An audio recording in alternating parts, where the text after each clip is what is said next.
The sound of ringing phones echoed endlessly through Buckingham Palace. Secretaries rushed from one room to another, anxiety clearly written on every face. Notes were scattered everywhere. Leaks spread rapidly, turning the palace's usually solemn atmosphere taut with tension. Inside a formal room, a close source revealed that King Charles was genuinely irritated by the Times running a front page calling Catherine Queen Kate. A title that seemed minor, yet it ignited a wave of quiet jealousy within the royal household. Camilla, the king's current wife, felt as though she was being overshadowed by the dazzling rise of the most famous daughter-in-law in Britain. While tensions escalated inside the palace outside its walls, the British press suddenly shifted tone. The Sun, along with several other major newspapers, abruptly moved to support Harry, urging King Charles to open his heart and reconcile with his youngest son. Clammy Moody, deputy editor of The Sun, openly praised Harry as a happy husband and even recommended that Charles immediately fly to California to see his grandchildren and repair the fractured family relationship. These seemingly warm words were viewed by many observers as a sophisticated PR campaign from the Sussex camp designed to apply public pressure on the king. So the question now put to you is this: will Charles choose to open his heart and reconcile with Harry, or will he maintain a hard line to the very end? Comment number 1 if you believe he will choose reconciliation.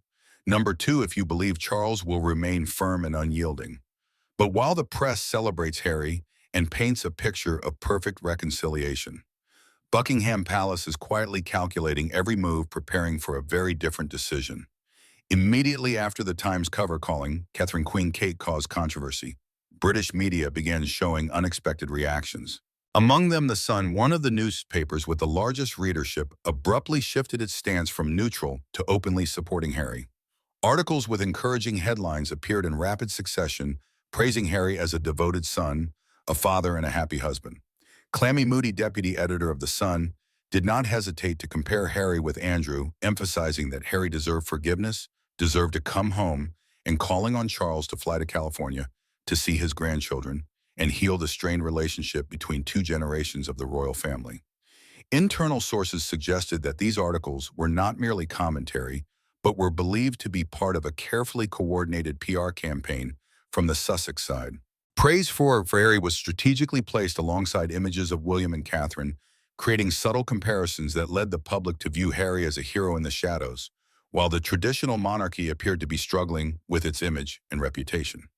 In this way, the campaign not only shaped public opinion, but also indirectly applied pressure on King Charles, forcing him to reconsider the possibility of meeting his son. Public reaction in Britain did not fully align with the campaign's expectations. Many readers expressed skepticism about Sussex motives. On social media forums, numerous voices questioned whether Harry and Meghan were deliberately using the press to steer public opinion and test King Charles's patience. Some openly stated that they did not want to see reconciliation driven by PR and argued that Harry should take personal responsibility and lower his own ego rather than relying on media pressure to force the palace's hand. However, the numerical impact of the campaign was undeniable. An article in The Sun about reconciliation between Harry and Charles saw a 250% increase in shares within just 24 hours. Opinion pieces calling for reconciliation tripled compared to the previous week, creating a wave of public sentiment that appeared to tilt toward Harry. Royal media analysts described this as a sophisticated strategy, one that praised Harry while simultaneously applying public pressure, forcing the palace to weigh every next step while preserving a positive public image for the Sussexes. Analysts also noted that the campaign did not stop with major newspapers. On social media posts, memes and videos praising Harry spread continuously. Many users referred to him as a model son, loyal and deserving of forgiveness. At the same time, references to Catherine or William were carefully balanced, not overwhelming yet sufficient to suggest quiet competition. This led public opinion, particularly among younger audiences, to begin asking a new question. Is Charles truly ready to open his heart in response to these very public signals? This media campaign has truly created a media storm that no palace can afford to ignore. But amid the waves of praise for Harry, the shocking figures, and the mounting public pressure, one crucial truth remains. Inside the palace, Charles is not easily swayed. The King of Britain is quietly observing every development, analyzing every detail, and weighing his own strategy regardless of the loud calls for reconciliation outside. And despite the press continuing to celebrate Harry and paint a picture of perfect reconciliation, Charles remains firm in his hard line, and his next decision could reshape the entire landscape of the royal family. While the media relentlessly praises Harry and calls for reconciliation inside Buckingham Palace, the atmosphere is entirely different. King Charles is said to be holding a rigid stance untouched by media pressure. One of the clearest signs of this was his refusal to meet Harry when the prince returned to Britain for his court case against the Daily Mail over security issues. This decision, though it may seem simple, sent shockwaves through the palace. Sources close to the king revealed that Charles views the previous meeting in September 2025 as a major strategic mistake. He did not demand an apology from Harry, and that created a precedent Charles does not wish to repeat. Tension between father and son continues to simmer. Palace sources suggest there are now rumors that Charles would only agree to meet Harry again if a formal apology were issued. However, many observers doubt that Charles's resolve will hold to the very end. They believe that while he may appear firm in public, the king will ultimately soften because family bonds and the responsibilities of kingship cannot be ignored. This creates a paradox. Charles must balance authority, dignity, and media pressure, while Harry remains in a passive position yet enjoys strong public support from the outside. The cost of this hard line is not insignificant. Sources reveal that refusing to meet Harry has driven security costs up by an additional $1 million in just 3 weeks. Extra personnel have been deployed. Security measures around locations where the prince appears have been intensified. Public events Harry is expected to attend are now under heightened surveillance. This surge in costs is not only a financial burden, but also a strategic strain on the palace. The firmer the stance, the more stretched the resources become. Yet conceding too early could undermine the king's credibility in the eyes of the public. Many royal analysts believe Charles's decision is a blend of strategy and personal emotion. The king understands that an unconditional meeting would weaken his position in the eyes of the public and other members of the royal family. At the same time, Charles is aware that to the public, the image of a king who remains unyielding toward his own son does little to strengthen the modern monarchy he seeks to build. As a result, his current firmness serves both as a shield to protect royal authority and as a test for Harry, forcing the prince to show initiative, humility, and a willingness to face the consequences of his past actions. While tensions between Charles and Harry continue beneath the surface, the public watches every move closely. Comments, memes, and social media posts constantly analyze the chances of reconciliation, questioning whether Charles will soften his stance. Some believe the king's firmness is only temporary, and that with the right action from Harry, a formal apology or a genuine gesture of reconciliation, all doors could reopen. Harry's security could be restored, and he might even return to Buckingham Palace. However, as Charles and Harry remain locked in tension, an entirely new drama begins to emerge, centered on the controversial title, Queen Kate. The appearance of the Times magazine cover urging Catherine to shine as the future queen sparked a fresh wave of public debate and internal tension, further complicating relationships among the royal branches. This story is set to reveal the unspoken conflicts between Charles, Camilla, and Catherine, and how the British monarchy navigates the balance between tradition and a modern public image. And this drama, born from a seemingly minor headline, yet powerful enough to ignite jealousy, marks the opening chapter of the media battle surrounding Queen Kate. On a quiet morning in London, while palace staff were still grappling with leaked information from earlier meetings, the front page of the Times landed like a media bombshell. The bold headline, "Arise, Queen Kate," sent immediate shockwaves through the royal household. According to insider sources, King Charles was really annoyed and irritated by what seemed like an innocuous title. A simple phrase, yet one loaded with enormous power because it did not merely elevate Catherine. It also inadvertently stirred a long, simmering sense of jealousy within Charles and Camilla. Camilla, despite being the current queen, has never truly been embraced as a queen in the traditional sense. She has never occupied the central position of widespread public admiration enjoyed by previous generations of royalty. Catherine, by contrast, with her grace, intellect, and deft handling of charitable work, is steadily becoming the most beloved figure in modern royal history. According to internal palace polling and independent research firms, Catherine's popularity rating has reached 87%, an unprecedented figure. This data reflects her immense influence in the eyes of the public, but it has also created significant psychological pressure for Charles and Camilla. Almost immediately, royal commentators, particularly Amanda Platel of the Daily Mail, condemned the newspaper cover. Platel described the use of the title Queen Kate as tacky and insulting to Camilla. She also raised suspicions that the information may have been leaked from within Kensington Palace, where Catherine and her advisory team are believed to exercise careful and strategic control over messaging. Platel's article did not only criticize the Times, it also underscored how Buckingham Palace may be becoming thin-skinned, overly sensitive, and easily unsettled by stories that appear minor but generate powerful public reactions. Royal experts suggest that this episode exposes the internal competition between royal offices. Clarence House under Charles, Kensington Palace under William and Catherine, and the separate communications teams attached to each branch of the family are all engaged in a quiet struggle. These departments are not only tasked with managing individual images, but also with maintaining balance between factions and preventing open conflict. The appearance of the A-Rise Queen Kate cover, even if deemed coincidental, became a catalyst that revealed long-standing tensions. These include competition between Charles and William over modern royal image, between Camilla and Catherine over status, and between communications teams over control of the narrative. Another striking element was the public reaction. Beyond newspaper commentary calling for reconciliation between Harry and Charles, social media users rapidly circulated images of the front page accompanied by praise for Catherine. Hashtags such as hashtag Queen Kate and hashtag Catherine the Great spread widely across Twitter, Instagram, and TikTok. Many posts portrayed Catherine as a symbol of the modern monarchy, perceptive, refined, respectful of tradition, yet firmly in tune with the times. Meanwhile, commentary about Camilla often took the form of comparison.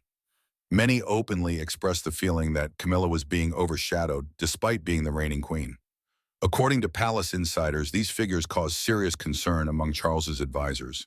In the first week following the publication of the cover, internal polling showed that 87% of respondents rated Catherine as their favorite royal, while Camilla stood at just 43%. This gap was not merely statistical. It was a clear message about public affection and influence, forcing Charles and Camilla to weigh every step in their media strategy with extreme caution. What stands out is that Catherine has never relied solely on media exposure to solidify her image. Together with William, she has pursued a long-term strategy aimed at positioning themselves as a modern royal couple, responsive to the public, while deeply respectful of tradition. Catherine consistently and tactfully allows William to take the spotlight at major events while still creating moments that remind the public of her influence and quiet radiance. Unlike the high-intensity PR campaigns associated with the Sussexes, Catherine's approach is sustainable, subtle, and calculated. It ensures that every move she makes draws attention without appearing provocative. The Arise Queen Kate headline is a testament to the strength of the image Catherine has carefully built. It also serves as a reminder to Charles and Camilla that royal power is not derived solely from titles or positions, but from how the public perceives and feels. While newspapers continue to amplify Harry and Meghan, and while Charles remains firm in his stance toward his son, Catherine has been quietly consolidating her position. She honors tradition while steadily modernizing the monarchy in the public eye. And Catherine does not rely on media alone. Alongside William, she has crafted a personal strategy that is refined and intelligent, positioning them as a stable future royal couple, one that shines without eclipsing one another. While public debate continued to swirl around the Times cover bearing the title, Queen Kate, Catherine, and William quietly and persistently continued to build their image, refusing to let surrounding turbulence disrupt their long-term strategy. Unlike the highly publicized dramas involving Harry and Meghan, the couple chose a calm approach focusing on charitable work, community events, and the image of a stable family. Catherine, in particular, deliberately yielded the spotlight to William at major engagements, avoiding the creation of any separate notion of a Queen Catherine court. This helped preserve internal balance and prevented direct friction with Charles and Camilla. However, stepping back from the spotlight does not mean Catherine fades into the background. She understands how to shine with restraint through her gestures, speeches, and presence. One of her key techniques is what advisors describe as refract the glory, redirecting attention toward William so that he remains the focal point, while the public still perceives her intelligence, grace, and influence. This strategy not only shields Catherine from accusations of dominating attention, but also reinforces the image of a refined modern future queen who knows how to work in partnership with her husband to create collective strength for the monarchy. The couple has also learned from the missteps of Charles, who has at times appeared overly rigid and vulnerable to public and media pressure. William understands that building a sustainable royal image cannot rely solely on titles or tradition. It requires delivering real value to the public while carefully managing media perception. Catherine and William therefore combine tradition with modernity. They uphold essential royal protocols while actively engaging in community projects and creating positive narratives that resonate with ordinary people. One striking example lies in the charitable events they organize. Within a single week, these engagements can attract more than 15,000 attendees, 5 times the average turnout for other royal family members. These figures represent more than impressive attendance. They are clear evidence of the appeal and influence the couple has cultivated. Each event is professionally staged, supported by skilled communications advisors who ensure that every detail from decor to messaging to public engagement is thoughtful and designed for long-term impact. Catherine also places strong emphasis on building her personal and family image. Family photographs released on social media do more than create a sense of closeness. They convey messages of stability, responsibility, and emotional warmth. This careful approach leads the public to view Catherine and William as a model of the modern monarchy, rooted in tradition, yet adaptable to a changing era. Most importantly, they demonstrate an ability to maintain internal power balance, avoiding direct confrontation with other royal branches. While Harry and Meghan continue to generate headlines, Catherine and William pursue a quieter but far more effective path. They understand that true credibility and influence are not measured by loud headlines, but by consistency and by earning public trust and respect. Every appearance, every action, every speech is carefully considered. Nothing is overly theatrical, yet each move reinforces their standing in the hearts of the people. One subtle but critically important detail lies in how they interact with charities and local communities. Unlike many royals who appear once and move on, William and Catherine return repeatedly, listen to real needs, and help build sustainable programs. This approach not only enhances their personal credibility, but also draws a sharp contrast with short-term, headline-driven publicity campaigns, such as those associated with Harry and Meghan. This strategy has delivered tangible results. The prominence of Catherine and William extends beyond popularity in the press or on social media.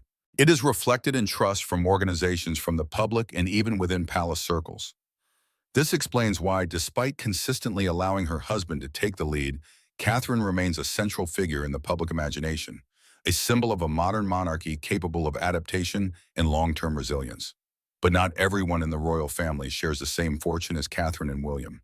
While they consolidate their position with discipline and clarity, Meghan has been forced to confront a far harsher reality. Her business ventures have suffered a humiliating collapse, from media projects to physical products. As Catherine and William methodically strengthen their royal image, Meghan faces a brutal truth. Her business ambitions are faltering. The website she launched with Harry, as ever, was promoted as a symbol of modern royal branding, yet reality has fallen far short of the hype.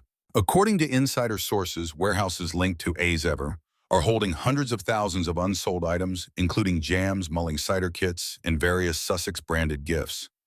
Products once expected to sell out instantly now sit piled up in storage, creating scenes of chaos rarely seen in ventures associated with royalty. One particularly controversial product was a $65 candle described as the scent of their house.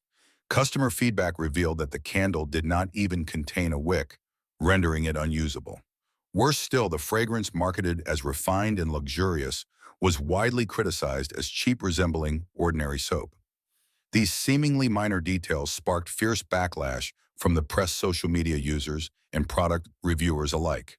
Some lifestyle bloggers went so far as to mock the venture, remarking that if this represented a royal business idea, they could produce something better at home. The management system at As Ever has also been described as chaotic. Many employees resigned en masse after only a few weeks, leaving operations and delivery slow and inefficient. Sources say that quality control was virtually non-existent.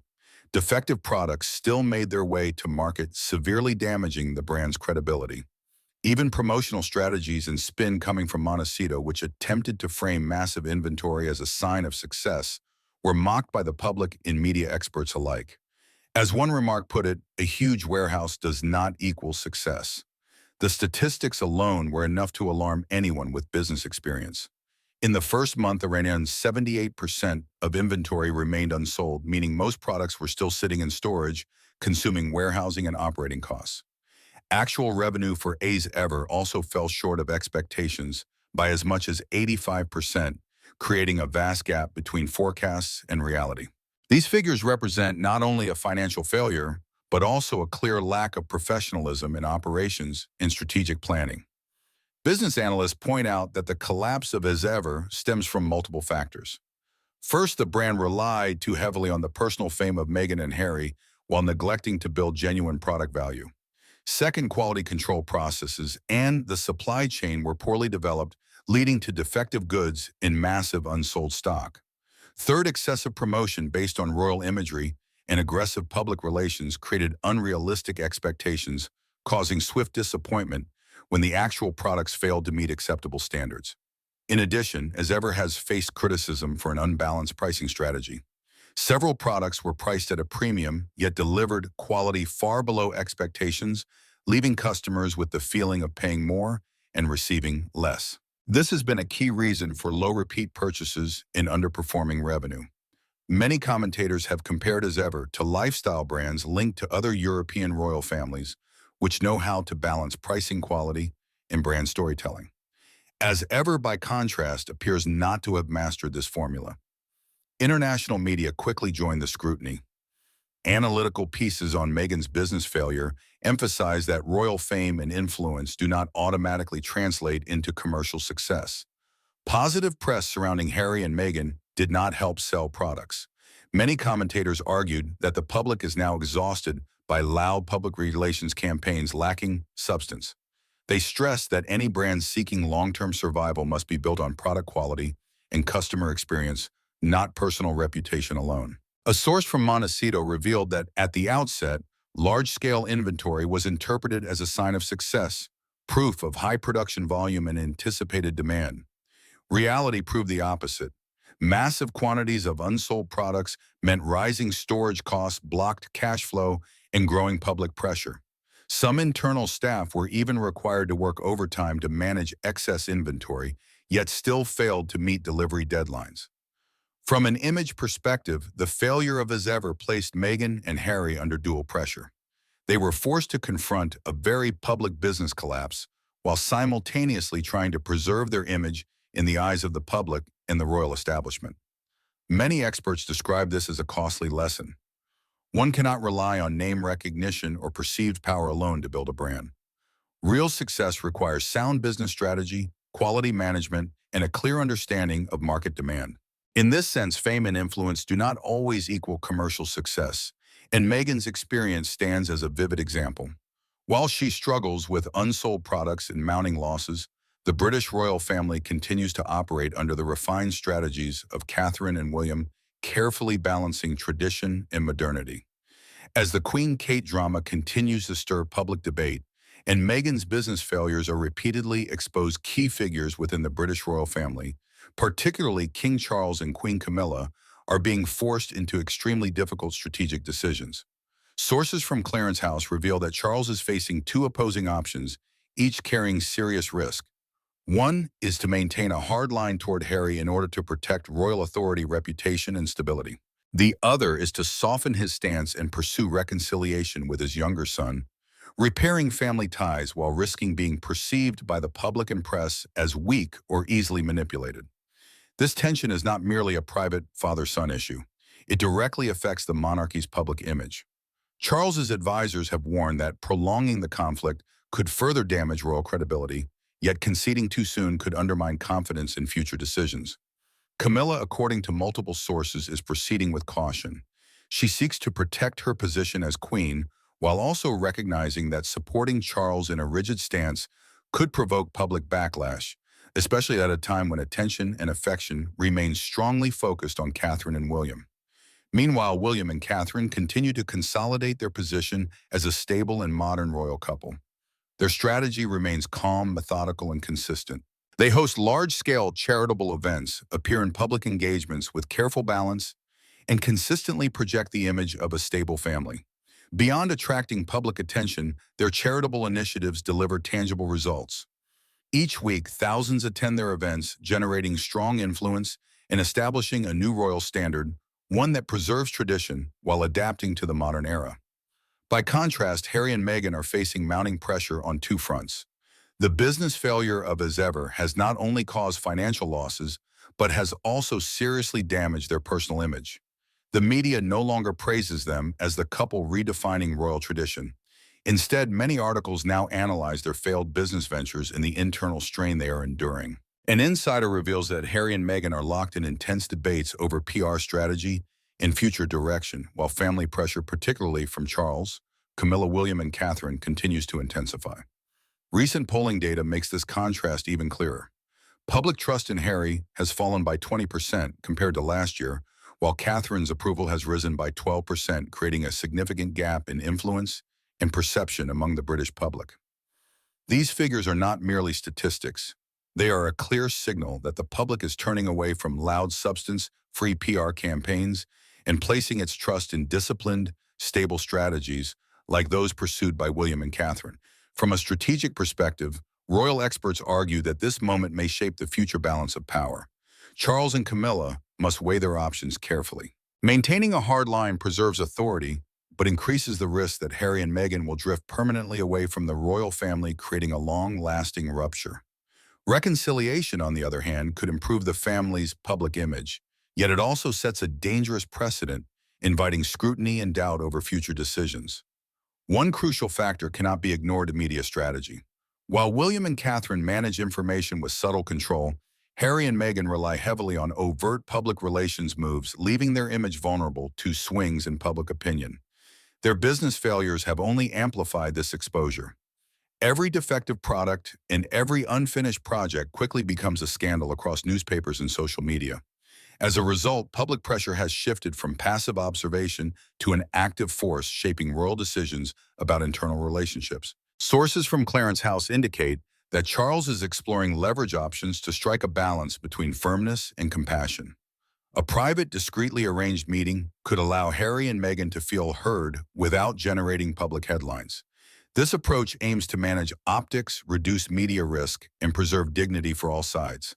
However, every move must be calculated with extreme care, because even a minor misstep could trigger widespread reaction across Britain and beyond. Against this backdrop, observers increasingly see William and Catherine emerging as a new center of power, not only because of their stability and modern image, but also due to their skillful handling of media and public sentiment.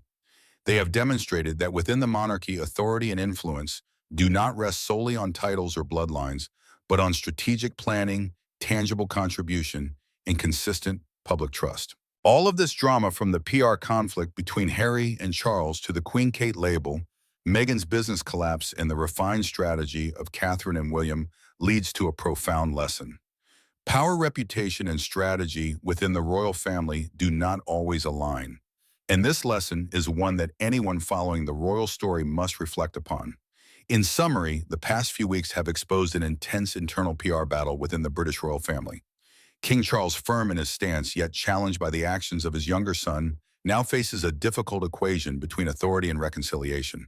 Harry, while still receiving media attention and support from segments of the public, is grappling with business pressure and failure to build a sustainable personal brand alongside Meghan.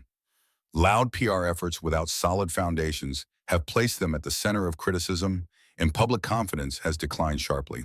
By contrast, Catherine and William have emerged as the central figures of the modern monarchy.